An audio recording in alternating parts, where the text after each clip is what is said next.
Si te estás preguntando por qué parece que ya no pasa nada en Venezuela, que la oposición política no tiene ninguna carta por jugar y que una vez más Maduro se va a quedar en el poder, o te preguntás cómo hace Maduro para estar todavía en el poder, si ya fue aprobado la fraudulenta elección del 28 de julio, si nadie tiene dudas de que robó las elecciones y además nadie tiene dudas de las probadas violaciones de derechos humanos que se cometen en Venezuela, tenés que ver este video con el organigrama que armé después de meses de estudiar el método del mal en Venezuela. Están llevando a alguien detenido. ¿Y de qué le acusan? Traicionó a la patria, pero ellos no hicieron nada. Señor, su nombre, su nombre.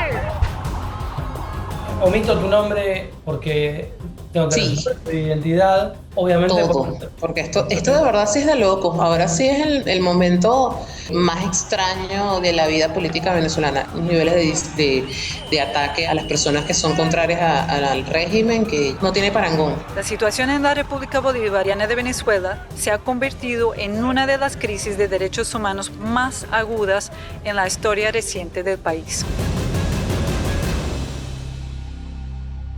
Esto es Guerra en Todos Lados, un programa de Under Periodismo. Y hoy, si bien no nos vamos a dedicar a la guerra clásica, nos vamos a dedicar a la guerra por la democracia que está sucediendo en Venezuela.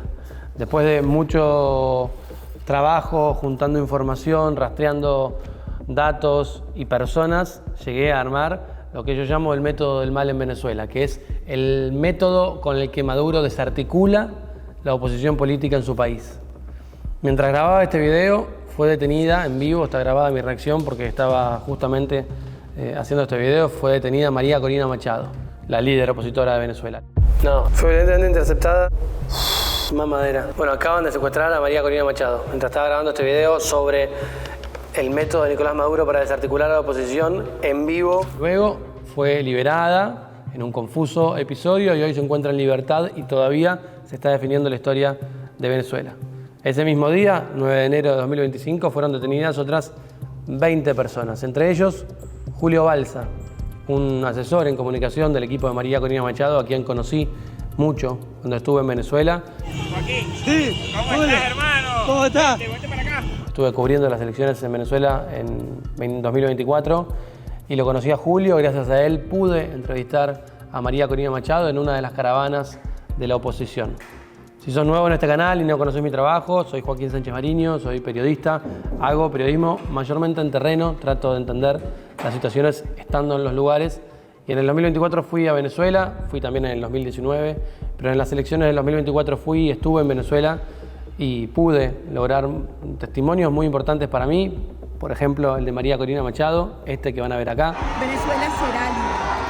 Y entre otras de las personas que conocí fue Julio Balsa, una de ellas, ¿no? El que intercedió en principio para que la pudiera conocer a María Corina Machado, por lo cual estoy muy impactado de saber que fue detenido, que hoy, al día de hoy, en este momento no se sabe dónde está, junto a otras 20 personas que fueron detenidas arbitrariamente en el mismo contexto de protestas políticas.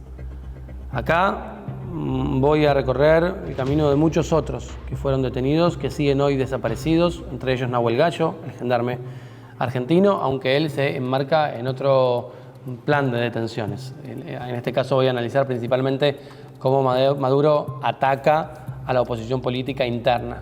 Es un video pesado porque van a ver muchos nombres de personas que hoy están privadas de su libertad, algunas probablemente en el helicoide, siendo torturadas. El helicoide es la cárcel de la tortura en Venezuela.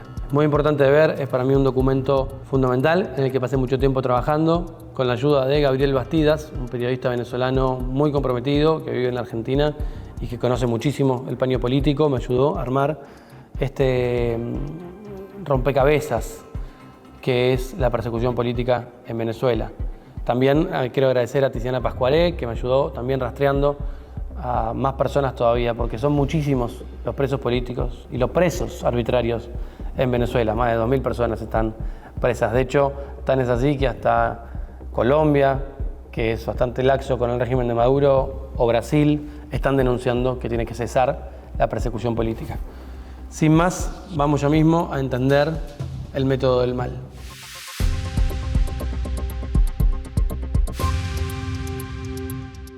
Explicar el arco de la oposición política en Venezuela es bien complejo porque en los últimos años ha ido variando de diferentes maneras. A la oposición venezolana se la criticó mucho en los últimos años y en los últimos procesos políticos del país porque estaba siempre fragmentada, porque de algún modo los distintos partidos y los distintos líderes políticos iban por la suya, de algún modo se las acusaba de egoísmo político y este egoísmo conducía a que nunca se lograba nada, ¿no? Estaban siempre atomizados. Finalmente en el 2024 esto logró cambiar, finalmente lograron unirse y fue toda junta la oposición en lo que llamaron la Plataforma Unitaria Democrática, PUD. Entonces, para entender el mapa de la oposición, primero tenemos que entender cuáles son los partidos políticos que participan de esta Plataforma Unitaria Democrática. Hay otros partidos más marginales, algunos que sacan muy poquitos votos y que no forman parte de esta plataforma, algunos que van por fuera, pero estos son realmente los más representativos. Los partidos que forman parte de la Plataforma Unitaria Democrática, que luego también fue llamada Mesa Unitaria Democrática, son 20 Venezuela, el partido de María Corina Machado, Voluntad Popular, Un Nuevo Tiempo, Acción Democrática, Primero Justicia, Encuentro Ciudadano y Convergencia. Como dije, todos estos partidos fueron juntos a la elección del 2024. Pero para entender cómo funciona la estrategia de desmantelamiento de la oposición del régimen de Nicolás Maduro, vamos a desagregar y veamos partido por partido cómo está conformado y quiénes son los líderes que están libres o detenidos al día de hoy. Obviamente de todo esto la estructura más importante es la de 20 Venezuela, el partido de María Corina Machado. 20 Venezuela tiene una estructura que está completamente desarticulada. La líder, por supuesto, es María Corina Machado, en la clandestinidad, aunque reapareció en las calles el 9 de enero, antes de la supuesta asunción.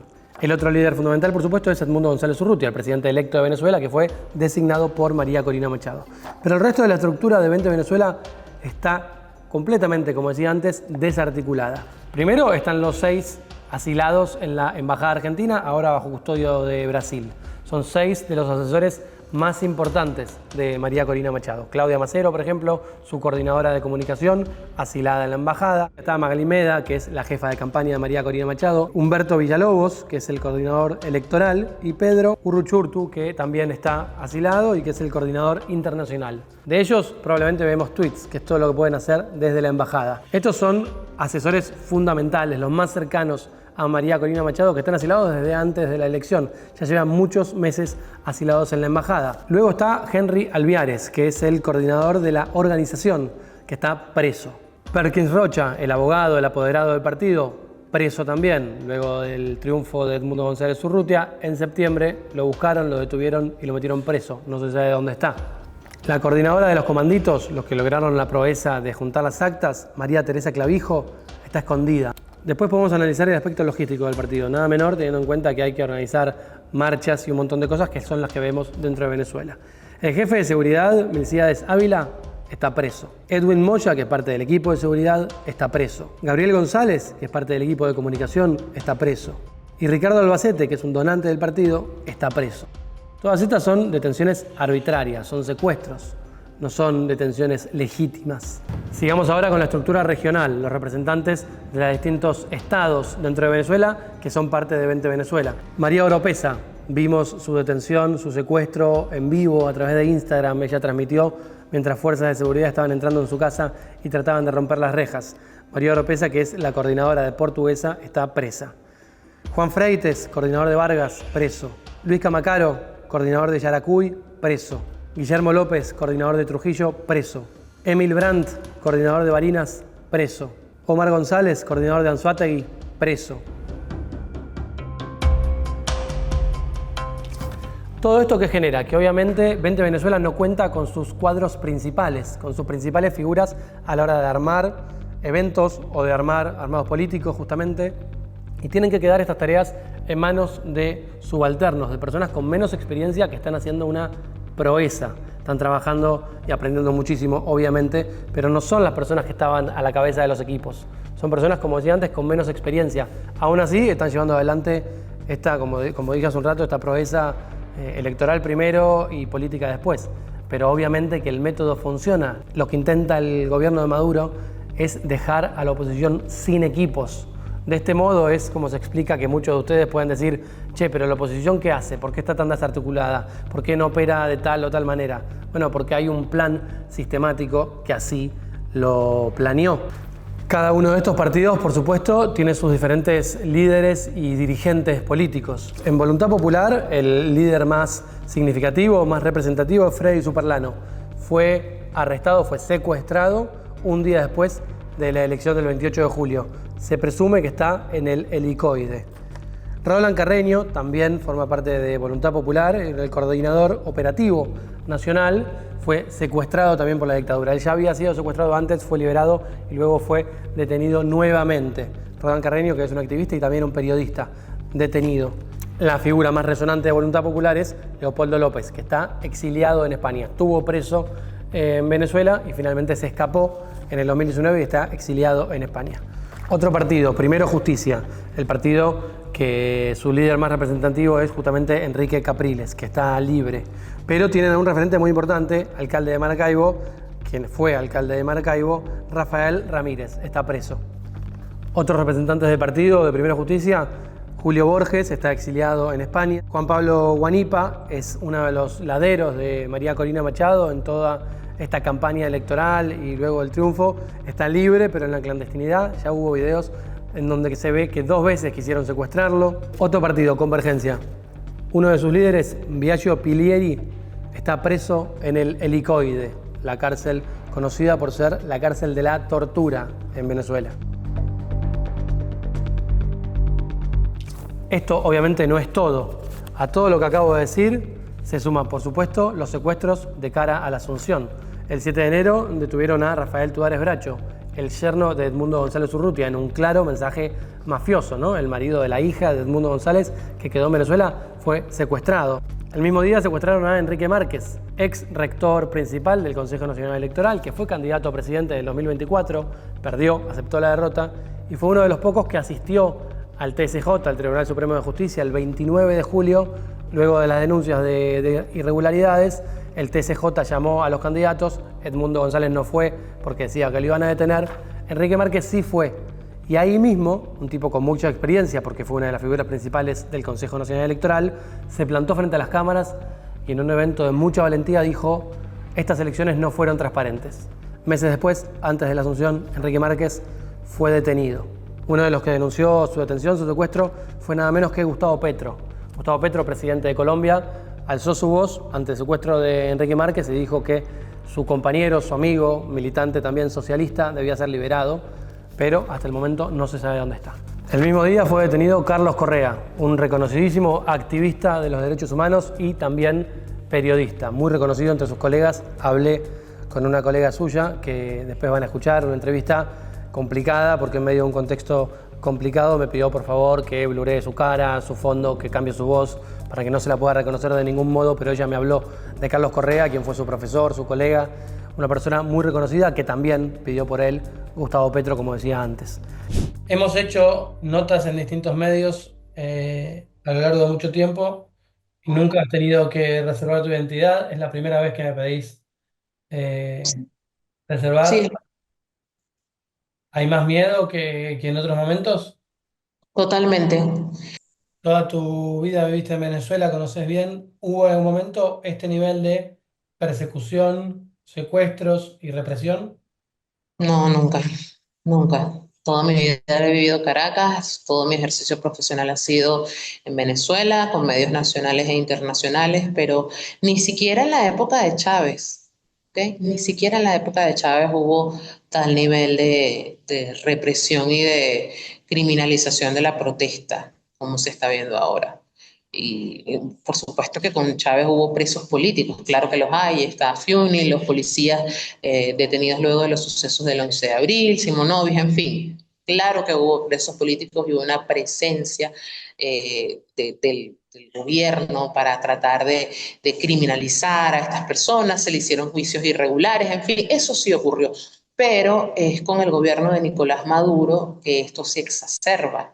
¿Okay? Esto de tener detener a 11 personas en un mismo día, personas importantes, personas de gran trascendencia, ese es un mensaje que la gente también tiene que ver. Y los periodistas venezolanos leemos, porque ayer detuvieron a uno de los más importantes de nuestro gremio. Estoy tratando de explicar en este video cómo es que Maduro llegó hasta acá, cómo se mantuvo en el poder y cómo es que se puede llegar a mantener si es que se mantiene en el poder. Mi tesis es que lo hace a fuerza de desarticular toda oposición política de manera represiva, deteniendo y desarmando la fuerza de articulación política.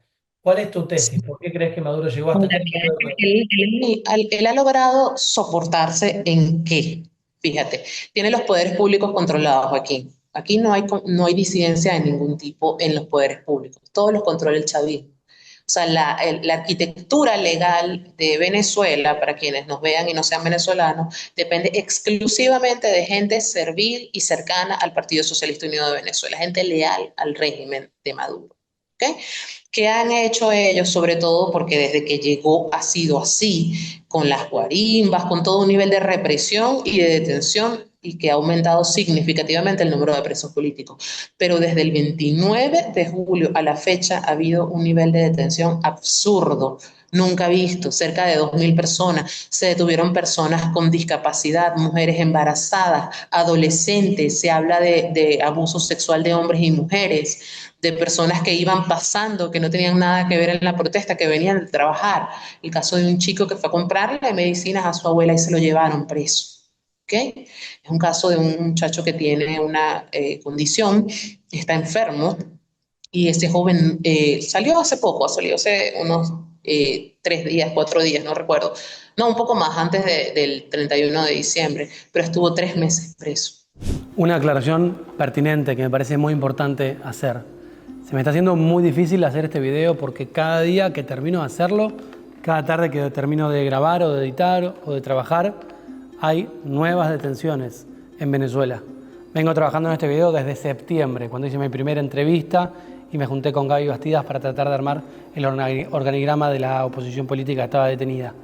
Con los meses fui actualizándolo y finalmente en el contexto del 9 de enero, de la protesta previa a la asunción presidencial, quise actualizarlo, pero en un solo día, el 9 de enero, entre el 9 de enero y hoy, que es ya 13 de enero, hubo 75 detenciones arbitrarias, por lo cual cada día que grabo hay nuevas detenciones tristemente y se hace muy difícil mantenerlo actualizado. Por lo cual me parece muy importante dar un poco de contexto de para qué creo que sirve este video, más allá obviamente de la denuncia efectiva.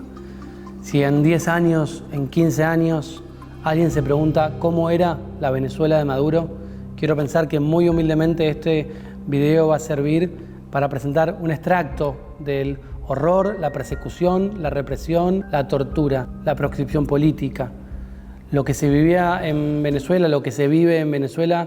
Pero como decía, sigo trabajando minuto a minuto porque las detenciones no cesan y a todo esto obviamente se suman los más de 150 extranjeros que Nicolás Maduro acusa de mercenarios. No sabemos qué hay detrás de ellos porque obviamente hay muchísimos casos y pueden ser todos muy distintos. Entre ellos está Nahuel Gallo, el gendarme argentino que quiso entrar a Venezuela en diciembre a visitar a su familia, su mujer vivía allá y fue detenido acusado de terrorismo. Luego Nicolás Maduro dijo que era parte de un plan para asesinar a Delcy Rodríguez, a la vicepresidenta de Venezuela. Esto de vuelta es parte del plan. Antes hablaba del plan de desarticular a la oposición. Luego la detención de extranjeros es parte de un plan de desalentar los ojos de la mirada de la comunidad internacional dentro del país. Básicamente lo que hace es secuestra, detiene, espanta y expulsa. Así Maduro logra cada vez aislarse más y tratar de que nadie pueda controlar lo que pasa dentro de Venezuela. Y a todo esto hay que sumar, acaso, la más preocupante de todas las cuestiones, las más de 2.000 personas que fueron secuestradas o detenidas arbitrariamente luego de las elecciones en contexto de o protestas sociales por el fraude electoral o simplemente como parte de la operación Tuntún. El régimen de Maduro yendo a inspeccionar algunas casas y deteniendo gente. Incluso han detenido a menores de edad, muchos menores de edad, de los cuales algunos fueron liberados en los últimos meses, y han detenido incluso a personas con diferentes discapacidades o con problemas de salud mental, algo que supera todo tipo de imaginación de lo que puede hacer una mente macabra. Esto, en parte, ¿qué logra? Logra instalar la idea de que son capaces de todo. Por un lado, porque son capaces de todo, está quedando cada vez más claro, pero por otro lado, porque necesitan que la sociedad incorpore esa semilla, que tengan miedo absoluto Bueno, se acaba de ir el tren de Maduro. Necesita, digo, el gobierno de Maduro que la gente tenga miedo absoluto para que tenga una incapacidad de acción absoluta. Todo esto que yo armé después de semanas de investigación, insisto, con muchísima ayuda, con mucho trabajo en colaboración de Gabriel Bastidas, a quien le agradezco muchísimo no solo la colaboración para este video, sino su colaboración permanente en todo lo que tiene que ver con Venezuela. Él es un venezolano muy comprometido con su país, que vive en Argentina, y es un gran periodista a quien le agradezco muchísimo todo su apoyo en esta investigación, y también al apoyo de Tiziana Pascuaré, que me acompañó también en la investigación y me dio muchísimo apoyo buscando cada uno de estos casos. Porque no hay, si bien hay distintas organizaciones, ONGs, que abogan por la liberación de estos presos políticos, no hay un solo lugar donde se concentren todas las detenciones. Entonces había que reestructurar o rearmar este mapa para tratar de entenderlo y ver su total dimensión. Pero más allá de esta investigación, que es particular, hecha por un par de periodistas, yo y otra gente, hay una investigación mucho más poderosa detrás, que es la investigación que el Comisionado por los Derechos Humanos de las Naciones Unidas encargó a realizar en Venezuela. Bueno, pero para ver ese otro video, la entrevista con Patricia Tapatá, le voy a pedir que se suscriban al canal, que estén atentos, que le pongan clic a la campanita, porque ese video lo subo en apenas pocos días. Estoy subiendo mucho contenido sobre Venezuela para tratar de entender la total dimensión de lo que pasa, y en muy pocos días voy a subir esa entrevista con Patricia Tapatá, que es para mí muy develadora porque estudió muy de fondo lo que está pasando en Venezuela. Sin lugar a dudas, en todos los casos se trata de detenciones arbitrarias. Bueno, gracias por llegar hasta acá. Espero que les haya parecido interesante, les haya graficado un poquito lo que está pasando en Venezuela. Esto es Under Periodismo, un canal de periodismo independiente. Les pido por favor que se suscriban al canal. Sigo haciendo periodismo con esfuerzo, con profundidad, con exhaustividad, para tratar de contar el mundo de la manera más compleja, clara, a su vez, y honesta posible. Les pido otra vez que se suscriban, que compartan el video si les parece importante que esto llegue a más gente.